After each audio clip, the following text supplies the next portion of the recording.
The live TV, सच सबसे आगे। दोस्तों, मैं अब्बास हफीज हूं। आप में से कई लोग जानना चाहते होंगे कि इजराइल और फिलिस्तीन के मामले में क्या नया हो रहा है, क्या नए डेवलपमेंट्स हैं। तो 3 बड़ी घटनाएं घटी हैं आज, जिससे बहुत कुछ बदल गया है। इजराइल की परेशानियां बहुत ज्यादा बढ़ गई हैं। इस वीडियो के अंदर वो आपको तीनों बताऊंगा मैं, एक एक करके। सार सुन लीजिए, फिर शुरू करेंगे। सबसे बड़ी घटना तो यह है कि इजराइल को बहुत बड़ा आर्थिक नुकसान हुआ है, जिससे उनकी सरकार वहां की हिल गई है, परेशान हो गई है। क्या हुआ है, कितना हुआ है, मीडिया के अंदर सब कुछ छपा है, मैं आपको बताऊंगा इस वीडियो के अंदर। दूसरा है कि फिलिस्तीन के समर्थन के अंदर बहुत सारे देश आए हैं जो उनको जो फिलिस्तीन को अलग अलग तरीके से मदद कर रहे हैं। कोई हथियार से, कोई तकनीक से, कोई पैसे से। वो देश कौन कौन से हैं और वो किस तरह की मदद कर रहे हैं, उसके ऊपर भी चर्चा करेंगे इस वीडियो में। और तीसरा, चाइना ने हंगामा खड़ा कर दिया है यूनाइटेड नेशन के अंदर के सिक्योरिटी काउंसिल की जल्दी बैठक बुलाई है, और चाइना ने एक देश के ऊपर बड़ा आरोप लगाया है कि वो जिम्मेदार है इस पूरे हरकतों के पीछे इजराइल की। तो ये सारी की सारी चीजें मैं आपको बताऊंगा। इस वीडियो के आखिरी तक बने रहिएगा, आपको बहुत कुछ जानने को मिलेगा। सबसे बड़ी चीज तो यह है कि इजराइल का आर्थिक नुकसान। इजराइल का मैंने आपको कुछ दिन पहले ही बताया था, और आज ये खबर भी छपी है फास्ट टुडे के अंदर। इसमें लिखा है, हमास के हमलों से इजराइल को $160 मिलियन का नुकसान। मतलब ये हमले से जो नुकसान हो रहा है, हमने आपको 2 दिन पहले जिस पे चर्चा की थी, ये वही है। आयरन डोम की जो रोकने की क्षमता है मिसाइल्स को, दूसरों की, दुश्मन जो उनके हैं जिनको मानते हैं, तो वही हो रहा है कि फिलिस्तीन की तरफ से जो मिसाइल दागी जाती हैं एक एक करके, इतनी ज्यादा संख्या के अंदर, एक एक मिसाइल के ऊपर खर्चा जो आ रहा है रोकने के अंदर 1 करोड़ से 2 करोड़ का आ रहा है। अब आप सोच रही है, मैंने आपसे पहले भी कहा था कि अगर 4000 मिसाइल दागी की फिलिस्तीन ने, तो उसको रोकने में जो सफल हुआ है इजराइल, तो उसके लिए उसको 4000 से 5000 करोड़ रुपया भारतीय करेंसी के अंदर खर्च करना पड़ा है। ये मैं दावा नहीं कर रहा, ये अल जजीरा ने लिखा था कि 1 करोड़, जिसका अगर आप कन्वर्ट करेंगे इंडियन करेंसी में, तो 1 करोड़ तक का खर्चा आता है एक मिसाइल को रोकने के अंदर। तो इस तरह से जो हमास के निरंतर हमले हैं, उससे उनको आर्थिक नुकसान हुआ है। और आपके सामने है $160 मिलियन।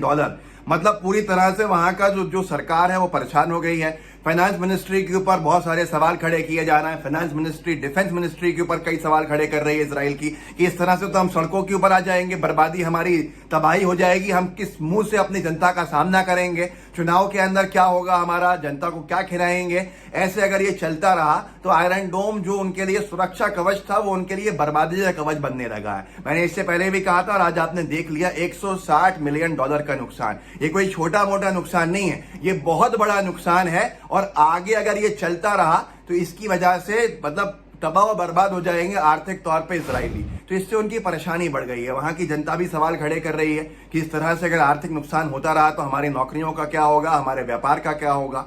तो ये तो एक चीज है। दूसरी चीज सामने जो आई है, गाजा में मदद करने वाले फिलिस्तीन के जो देश आए, उन्होंने खुल के मदद करना शुरू कर दी है।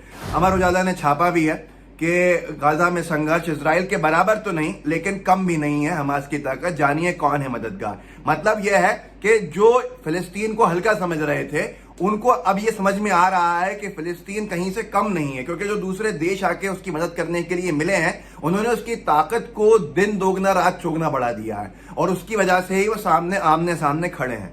ये जो देश है, मैं आपको उनके बारे में बताता हूं कि मिसाइलें कहां से जो आई हैं, ये सारी की सारी चीजें, तकनीक कहां से आई है। इसने लिखा है अमर उजाला ने, मिस्र दे रहा मिसाइलें।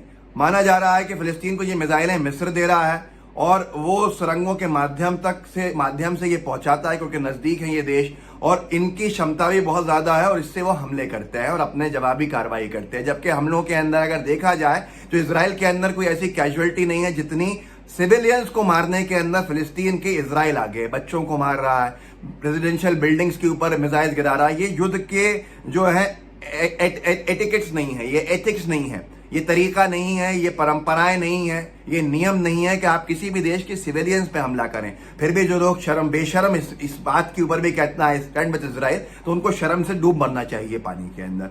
दूसरी चीज, दूसरा देश है ईरान, खुल के सामने आया है, तकनीकी मदद दे रहा है। तो फिलिस्तीन के पास जो गाजा पट्टी है, उसके अंदर आधुनिक हथियार बनाने की तकनीक जो है वो ईरान से पहुंच रही है। विशेषज्ञों का कहना है कि गाजा पट्टी में हथियार कारखाने ईरान की मदद से चल रहे हैं, इसलिए ये पूरा का पूरा जो बराबरी का मामला चल रहा है वो है। तो तो मिस्र और इजराइल की तरफ से जिस तरह की मदद दी जा रही है, इससे फिलिस्तीन बराबरी के साथ खड़ा होकर लड़ रहा है और इसी से उसकी ताकत भी बढ़ गई है। जो लोग कम आंक रहे होंगे वो ताकत का उनको अंदाजा अब हो गया होगा। अब यहाँ पर हथियारों का स्टॉक भी है क्योंकि इन्होंने जो सप्लाई किया है वहां, और इजराइल की तो आपको मालूम ही है, इजराइल के साथ अमेरिका खड़ा हुआ है और अमेरिका ने जिस तरह से मदद की है तो अमेरिका के खुद के देश के अंदर ही हंगामा खड़ा हो गया है। इजराइल की मदद करने के खिलाफ कि ऐसे नहीं करना चाहिए, आपको जगह जगह जुलूस निकल रहे हैं वहां पर। लेकिन उससे बड़ा डेवलपमेंट यह है कि दुनिया की सुपर पावर जो अमेरिका के बराबरी में खड़ी होती है, चाइना ने साफ तौर पर यूनाइटेड नेशन से कहा है कि ये क्या तमाशा चल रहा है और सीधा आरोप लगाया है कि ये अमेरिका की वजह से हो रहा है, अमेरिका के इशारे पे हो रहा है और इसको तुरंत रोकना चाहिए। ये TV9 भारतवर्ष ने लिखा भी आपके सामने है। चीन ने यूएन से कहा जल्द खत्म कराएं इजराइल हमास के बीच जारी हिंसा, अमेरिका को इस वजह से ठहराया जिम्मेदार। तो उसके अंदर उन्होंने आगे लिखा है कि अमेरिका फालतू की मदद जो करता है इजराइल की हथियारों से, पैसे से, फंडिंग से, जिसकी वजह से ये पूरा का पूरा मामला बढ़ रहा है, इसको रोकना चाहिए और अमेरिका को ये बताना चाहिए कि वो इस तरह के मामले नहीं करे। जब तक दोनों देशों के बीच में सुलह नहीं होगा हालात बिगड़ते जाएंगे। सिविलियंस जो खत्म हो रहे हैं वो बहुत निंदनीय है और इस सब के लिए जिम्मेदार यूएस है। अब यूएस के अंदर भी यही मामला चल रहा है। यूएस के जो लोग हैं वो दर्जनों मतलब लाखों की संख्या के सड़कों के ऊपर है। ये अल जजीरा ने लिखा है हजारों का कि हजारों लोग यूएस के सपोर्ट के जो यूएस के अंदर सड़कों पर आए हैं फिलिस्तीन के समर्थन के अंदर। ये अल जजीरा का स्क्रीनशॉट आप देख सकते हैं। इसके अंदर हर धर्म के लोग हैं, ऐसा कुछ नहीं, क्योंकि ह्यूमैनिटी बहुत बड़ी चीज होती है। ह्यूमन राइट्स का एक बड़ा मसला। अब अनभक्त हमारे समझते नहीं है भारत के अंदर ह्यूमन राइट्स को, क्योंकि इनको तो नफरतों में डूबे हुए हैं। बिल्कुल बेवकूफ, एक नंबर के बेवकूफ के खुद के देश के अंदर लाशें उठाने के लिए लोग नहीं मिल रहे हैं कोरोना से, और ये लगे हैं इजराइल के साथ खड़े होने में लाशें बिछाने के अंदर। इन जाहिलों में कुछ नहीं हो सकता। अमेरिका की बात निकली है तो एक और बात जहन में आई है कि दो टूक कह दिया है फिलिस्तीन ने जो बाइडेन से।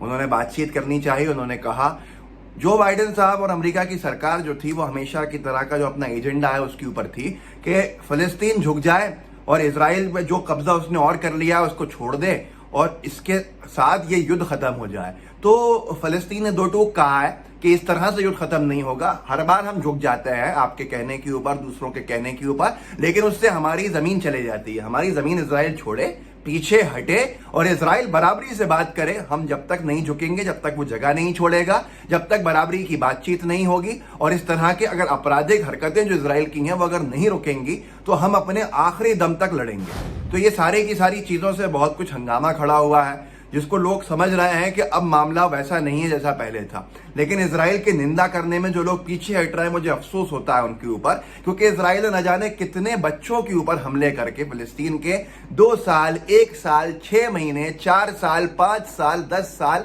ऐसे कई 100 बच्चों को खत्म कर दिया है। क्या आप ऐसे देश के साथ खड़े हुए हैं जो आतंकवाद की जवाबी कार्रवाई, आतंकवादियों पर हमला करने का कहकर सिविलियन बिल्डिंग्स के ऊपर, आवासीय रेजिडेंशियल बिल्डिंग्स के ऊपर जिसमें मासूम लोग रहते हैं, उन पर बम फेंकता है रात के अंदर?